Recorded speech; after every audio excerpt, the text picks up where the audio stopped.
Empanel കണ്ടക്ടർമാരെ പിരിച്ചുവിടാനുള്ള ഹൈക്കോടതി ഉത്തരവ് KSRTC നടപ്പാക്കി. എംപാനലുകാരെ ഇനി ഡ്യൂട്ടിക്ക് അയക്കരുതെന്ന് ഡിപ്പോകൾക്ക് നിർദ്ദേശം നൽകിയിട്ടുണ്ട്. ഇതോടെ സർവീസുകൾ വെട്ടിക്കുറയ്ക്കേണ്ടി വരും. ഉത്തരവ് നടപ്പിലാക്കിയതോടെ വലിയ സാമ്പത്തിക ബാധ്യത കെഎസ്ആർടിസിക്ക് വന്നുചേരുമെന്ന് ഗതാഗത മന്ത്രിയും പറഞ്ഞു.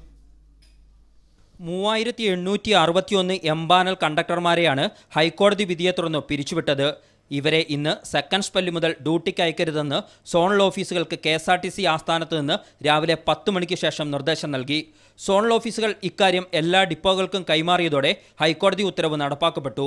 ഇത്രയും പേരെ ഒറ്റയടിക്ക് ഒഴിവാക്കിയത് വരും ദിവസങ്ങളിൽ സർവീസുകൾ വെട്ടിക്കുറയ്ക്കുന്നതിലേക്ക് നയിക്കുമെന്നാണ് കെഎസ്ആർടിസിയുടെ കണക്കുകൂട്ടൽ.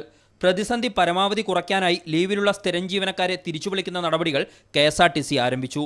PSC വഴി നിയമനം നടത്തുന്നതോടെ വലിയ സാമ്പത്തിക ബാധ്യത സൃഷ്ടിക്കപ്പെടുമെന്ന് ഗതാഗത മന്ത്രി AK ശശീന്ദ്രൻ മീഡിയ വണ്ണിനോട് പറഞ്ഞു. ഇന്നത്തെ സാമ്പത്തിക ബാധ്യതയേക്കാൾ 3 ഇരട്ടിയിലേറെ സാമ്പത്തിക ബാധ്യത വരുത്തിവെക്കുന്ന ഒരു നടപടിയാകും. അങ്ങനെ വരുന്ന 5000 പേരും ഈ പബ്ലിക് സർവീസ് കമ്മീഷൻ്റെ പട്ടികയിലുള്ള ആളുകളെ നിയമിക്കുമ്പോൾ വേണ്ടി വരുന്ന 3653 കൂടുമ്പോൾ ഏതാണ്ട് 8000-നും 9000-നും ഇടക്ക് പുതിയ ആളുകളെ സ്ഥിരം നിയമിക്കേണ്ടി വരുന്ന ഒരു സാഹചര്യമാണ് ഉണ്ടായിട്ടുള്ളത്. പുതിയ നിയമനം PSC വഴി പൂർത്തിയാക്കിയാലും പരിശീലനം അടക്കം പൂർത്തിയാകുന്നതുവരെ സർവീസുകൾ വെട്ടിക്കുറയ്ക്കേണ്ടി വരും.